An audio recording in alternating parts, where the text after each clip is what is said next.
الله الرحمن الرحيم الحمد لله رب العالمين والصلاة والسلام على سيد الأنبياء والمرسلين سيدنا ومولانا محمد صلى الله عليه وسلم وبارك وسلم. وإذا بشر أحدهم بالأنثى ضرب للرحمن ظل وجهه مسودا وهو كظيم يتوارى من القوم من سوء ما بشر به. صدق الله العظيم. وقال النبي صلى الله عليه وسلم الإسلام كانوا قبل ما كانوا قبل. وقال عليه الصلاة والسلام. ایک مرتبہ اللہ کے رسول صلی اللہ علیہ وسلم مدینہ کے اندر بیٹھے تھے اور صحابہ اکرام بھی اللہ کے رسول صلی اللہ علیہ وسلم کے پاس مدینہ منورہ میں بیٹھے تھے. اس کے بعد اچانک حضرت جبرائیل علیہ السلام آ گئے اور حضرت جبرائیل علیہ السلام نے اللہ کے رسول صلی اللہ علیہ وسلم سے کہا کہ اللہ کے رسول صلی اللہ علیہ وسلم ابھی ایک آدمی مدینے کے اندر آنے والا ہے جس کا نام دہیہ ہے. یہ وہی دہیہ قلبی صحابی ہیں جن کی شکل جب حضرت جبرائیل کو زمین پر آنا ہوتا تھا تو حضرت دہیہ قلبی کی شکل اختیار کر کے حضرت جبرائیل زمین پر آتے تھے. یہ وہی دہیہ قلبی ہے. اس کے بعد اللہ کے رسول صلی اللہ علیہ وسلم سے حضرت جبرائیل نے بتلایا کہ اللہ کے نبی دہیہ قلبی کے ساتھ 700 آدمی ہے اور دہیہ قلبی جو ہے اپنی قوم کے سردار ہیں، مالک ہیں، اور حضرت دہیہ قلبی 700 آدمی کو لے کر آ رہے ہیں اور آپ کے ہاتھ پر اسلام قبول کرنے کے لیے. اس کے بعد حضرت جبرائیل علیہ السلام وہاں سے چلے گئے. اللہ کے رسول دیگر صحابہ حضرت دہیہ قلبی کا انتظار کرتے رہے. تھوڑی دیر کے بعد دہیہ قلبی رضی اللہ عنہ جب آئے اللہ کے رسول صلی اللہ علیہ وسلم کے پاس ایک چادر مبارک تھی. اس کو اللہ کے نبی نے چادر کو بچھا دیا اور کہا کہ جب دہیہ آ جائے تو اسی چادر پر دہیہ کو بٹھانا. جب دہیہ قلبی آ گئے تو اللہ کے رسول صلی اللہ علیہ وسلم نے کہا کہ بیٹھ جائیے چادر پر. تو دہیہ قلبی رضی اللہ عنہ نے سب سے پہلے کلمہ پڑھا، اسلام لایا، اور باقی 700 آدمی جو ان کے ساتھ میں تھے انہوں نے بھی کلمہ پڑھا اور وہ سب مسلمان ہو گئے، اسلام میں داخل ہو گئے. اس کے بعد یہ دہیہ قلبی جو تھے یہ اپنے 700 آدمی جو ان کے ساتھ آئے تھے یہ ان سے کہنے لگے کہ آپ جو ہے یہ چادر جو زمین پر رکھی ہے اس کو اٹھا لیجئے، چاروں طرف کونے کو پکڑ کر اٹھا لیجئے اور اپنے سینے سے اس چادر کو لگا لیجئے. یہ کوئی معمولی چادر نہیں ہے، یہ اللہ کے نبی محمد رسول اللہ کی چادر ہے. جب یہ چادر اٹھتی ہے تو اللہ کو بھی حیا آتی ہے. اس کے بعد وہ صحابی حضرت دہیہ قلبی رضی اللہ عنہ نے اللہ کے رسول صلی اللہ علیہ وسلم کے ہاتھ میں تلوار تھی، اپنی گردن کے پیچھے تلوار لٹکائی تھی. وہ تلوار نکال کر اللہ کے رسول کو تلوار دی اور کہا کہ اللہ کے نبی یہ تلوار اٹھائیے اور دہیہ قلبی کے اوپر یہ تلوار چلا دیجئے. اے اللہ کے رسول اس کے اوپر چلا دیجئے، اس کی گردن اڑا دیجئے. اللہ کے رسول صلی اللہ علیہ وسلم نے فرمایا کہ اے دہیہ تمہارے آنے سے پہلے اللہ تبارک و تعالی نے مجھے یہ حضرت جبرائیل علیہ السلام کے ذریعے یہ خبر دی کہ ایک آدمی دہیہ کے نام سے آنے والا ہے مدینے میں، وہ کوئی معمولی آدمی نہیں ہے. تمہارے اسلام کا اندازہ تو ہمیں وہیں سے ہو گیا جب میرا رب گواہی دے رہا ہے کہ یہ کوئی معمولی آدمی نہیں ہے تو میں کیسے آپ کی گردن اڑا دوں؟ آپ نے کون سا گناہ کیا ہے؟ تو حضرت دہیہ قلبی رضی اللہ عنہ نے کہا کہ اللہ کے رسول صلی اللہ علیہ وسلم میں اس بھرے مجمع میں یہ نہیں کہہ سکتا کہ میں نے کون سا گناہ کیا ہے. اللہ کے رسول میں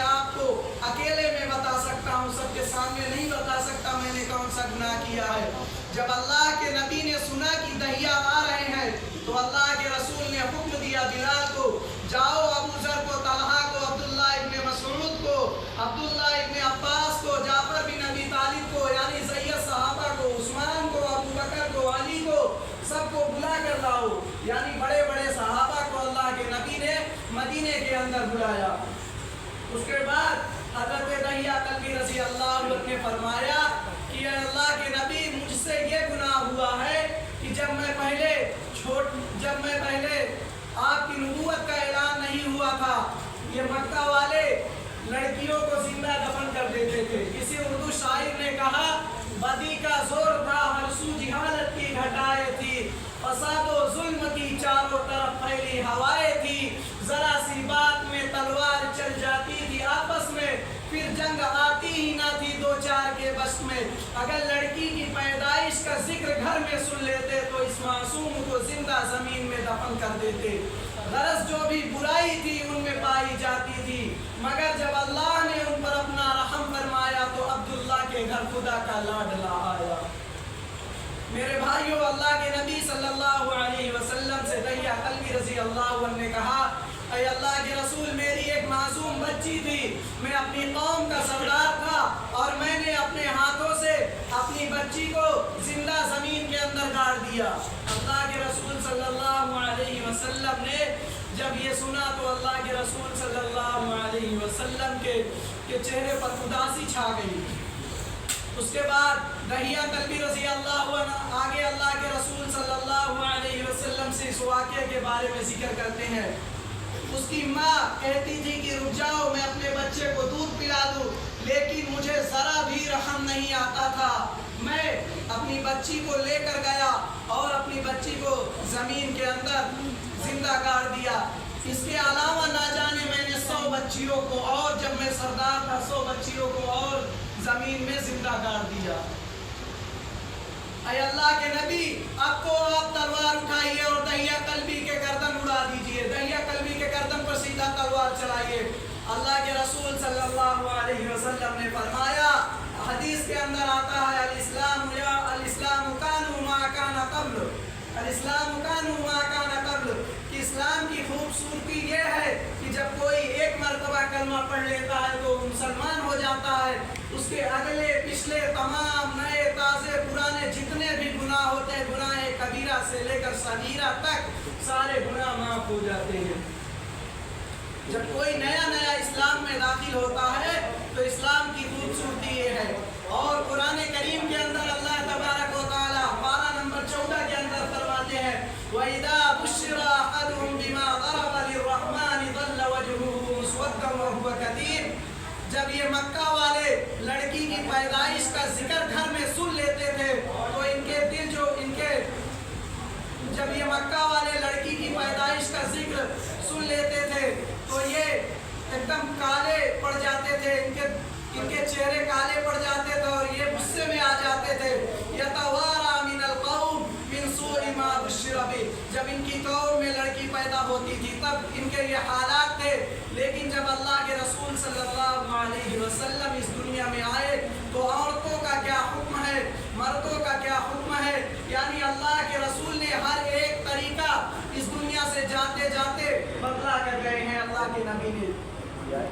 اللہ کے نبی صلی اللہ علیہ وسلم کے اندر حضرت آدم علیہ السلام کی صورت تھی، حضرت شیش کی معرفت تھی، حضرت نوح کی شجاعت تھی، حضرت ابراہیم علیہ السلام کے اخلاق تھے، حضرت اسماعیل علیہ السلام کی زبان تھی، اسحاق والی رضا تھی، صالح والی فصاحت تھی، لوط والی حکمت تھی، یعقوب والی بشارت تھی،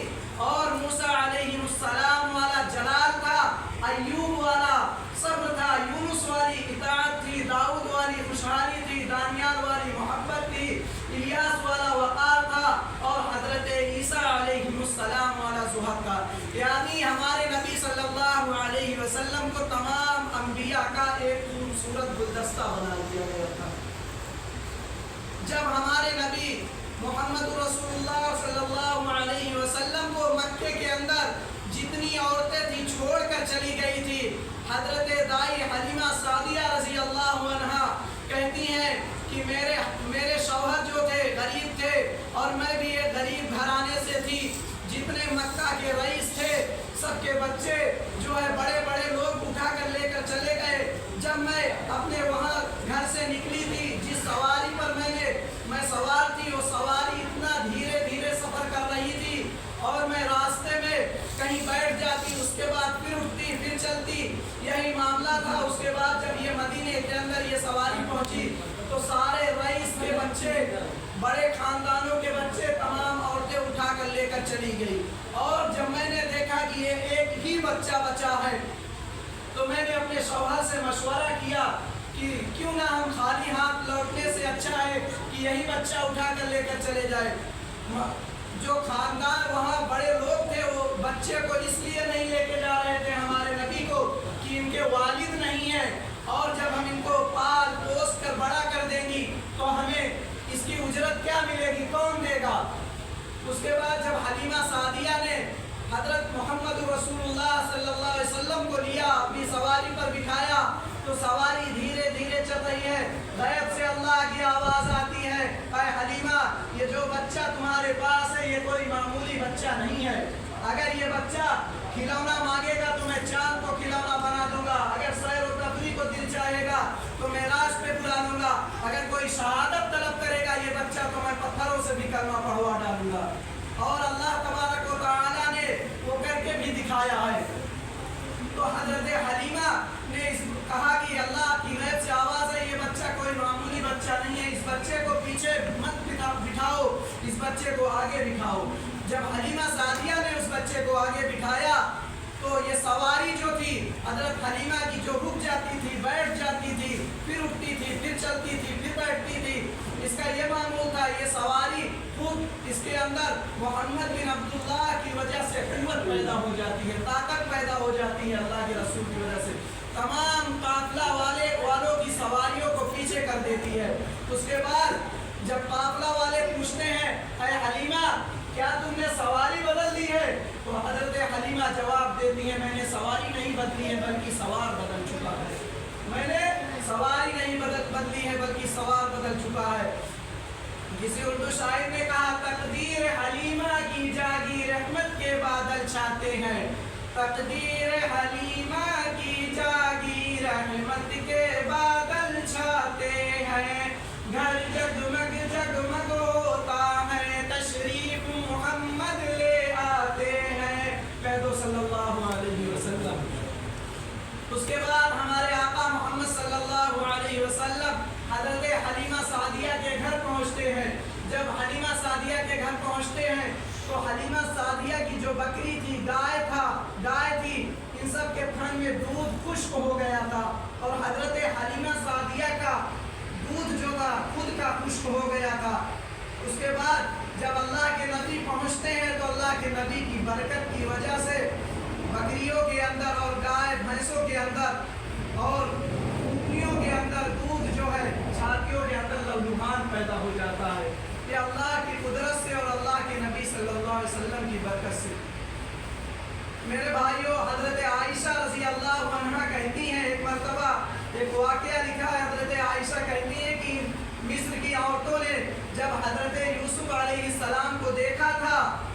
اگر اللہ تبارک و تعالیٰ نے کسی کو دنیا کے اندر خوبصورت بنایا تھا تو حضرت یوسف علیہ السلام کو بنایا تھا۔ اس کے بعد یعنی پوری دنیا کے اندر جتنی خوبصورتی ہے، آدھے میں حضرت یوسف کو اللہ نے بنایا اور آدھی خوبصورتی کے اندر پوری دنیا کو دیا۔ اس سے کہیں زیادہ، حضرت یوسف سے کہیں زیادہ اپنے محبوب تاجدار مدینہ محمد عربی صلی اللہ علیہ وسلم کو اللہ تبارک و تعالیٰ نے بنایا۔ اس کے بعد حضرت وہ جو زلیخا نام کی ایک عورت تھی، جب اس نے حضرت یوسف علیہ السلام کے اوپر تہمت لگائی تو ایک معصوم بچہ تھا، اس بچے سے گواہی دلوائی گئی، تو اس بچے نے کہا کہ اگر یوسف کا کرتا آگے سے پھٹا ہوگا تو یوسف کی غلطی ہے، اگر یوسف کا کرتا پیچھے سے پھٹا ہوگا تو یوسف علیہ السلام کی غلطی ہے۔ تو جب دیکھا گیا تو میرے بھائیوں کرتا پیچھے سے پھٹا تھا، آگے سے نہیں پھٹا تھا، تو اس عورت کی غلطی نکلی۔ تو جب اس عورت نے وہاں جو باندیاں تھی ان کو دیا تھا سیب کاٹنے کے لیے، تو کہنے لگی کہ تم اس یوسف پر کیوں مرتی ہو اتنا؟ تو حضرت جب زلیخا نے حضرت یوسف علیہ السلام کو کہا اچھا یہ بات ہے، اس کے بعد وہ یوسف علیہ السلام کو اس دربار میں لے کر آئی اور ایک چکر ایسے لگوایا حضرت یوسف علیہ السلام کو. جتنی عورتیں تھیں انہوں نے پھل کاٹنے کے بجائے اپنے انگلیاں کاٹ لی. روایت کے اندر آتا ہے کہ اپنی جب انگلیاں کاٹ لی تو حضرت عائشہ رضی اللہ عنہا نے کہا کہ یہ جو مصر کی عورتیں تھیں حضرت یوسف علیہ السلام کو دیکھ کر اپنے ہاتھ کی انگلیاں کاٹ لی. اگر وہاں میرے محبوب محمد رسول اللہ صلی اللہ علیہ وسلم ہوتے تو اپنا دل بھی کاٹ کر پھینک دیتے. حضرت حسان بن ثابت کا ایک شعر یاد آتا ہے، انہوں نے کہا وَأَحْسَنُ مِنْكَ لَمْ تَرْقَدْ عَيْنِي، اے محمد صلی اللہ علیہ وسلم آپ سا حسین آج تک میری آنکھوں نے اس دنیا میں کسی کو دیکھا ہی نہیں. وَأَجْمَلُ مِنْكَ لَمْ تَلِدِ النِّسَاءُ، اے محمد صلی اللہ علیہ وسلم آپ سا حسین بیٹا آج تک اس دنیا میں کسی ماں کی کوکھ نے جنا ہی نہیں، اور نہ قیامت تک جو آمینہ نے بیٹا جنا ہے وہ بیٹا کوئی ماں جن ہی نہیں سکتی قیامت تک. اس کے بعد حضرت حسان بن ثابت آگے کہتے ہیں خُلِقْتَ مُبَرَّأً مِنْ كُلِّ عَیْبٍ، اے نبی آپ کو اللہ نے ایسا پیدا، اے نبی آپ گویا کہ تمام عیبوں سے پاک ہے، آپ کے اندر کوئی عیب نہیں. ہمارے اندر عام طور سے ہم لوگوں کے اندر عیب ہے لیکن اللہ کے نبی کے اندر کوئی عیب نہیں تھا. كَأَنَّكَ قَدْ خُلِقْتَ كَمَا تَشَاءُ، حضرت حسان بن ثابت کہتے ہیں كَأَنَّكَ قَدْ خُلِقْتَ كَمَا تَشَاءُ، اے نبی آپ گویا کہ آپ نے جیسے چاہا ویسے اللہ نے آپ کو پیدا کیا. یعنی نبی نے جیسے اللہ کو حکم دیا اسی طرح سے اللہ نے نبی کو بنایا. میرے بھائیو اللہ تبارک و تعالی ہم سب کو حیات طیبہ کا آئیڈیل نمونہ بنائے اور اللہ کے رسول صلی اللہ علیہ وسلم کی ہر ایک سنت کو زندہ کرنے کی توفیق عطا فرمائے. وآخر دعوانا